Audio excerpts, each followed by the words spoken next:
जी नाज़रीन, मुल्तान के करीब दरिया चनाब के अंदर पानी की सतह बतदरीज बढ़ रही है और जो मकामी लोग थे दरिया के अंदर, उनके घर भी वहाँ डूब गए और वो भी नकल मकानी पे मजबूर हैं। खातून हमारे साथ मौजूद। अम्मा जी बताइएगा, किस तरह की सूरत हाल है, क्या है, पानी कितना है?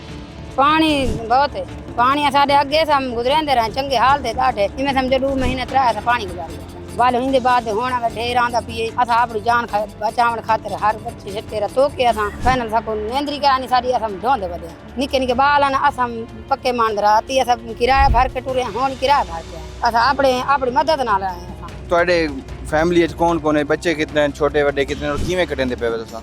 छोटे बड़े इवें समझो 4-5 छोटे बड़े हैं, 2 बड़ियां सवाणियां, 3 बड़ियां, 4 बाल बाए हैं। ते उत्ते कोई इंतजामिया नहीं आया, कोई कश्ती खेंगे कोई तो कटण वास्ते?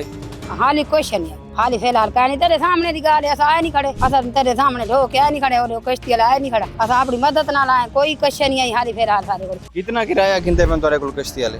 कश्ती वाले दे 2000 3000 जी में कह भाई सामान मुताबिक गिनने हो, जितना सामान दे तो सी तुम पैसे दे दो। कितना तोरा नुकसान थी ना पे तो सारे घर पट के सारे चीजें चाहिए आंदे?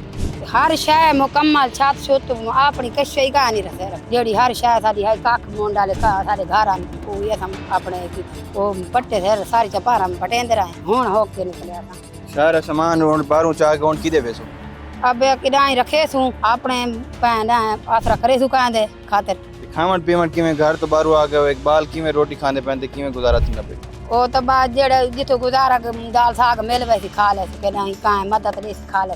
क्या अपील करे सो इंतजामिया को हुकूमत को कि क्या तोरी मदद की वने जैसे उन्होंने हादर थी कि तंबू शंबू कई सारे खावन पीवन उछे चंगे अशावे ए तली असम घर दे बंदे 8 डा हो एक पूड़ी होवे डा पूड़ियां में तो साडी तो मदद नहीं थी अस तुम अपना जट बंदे खावन ले।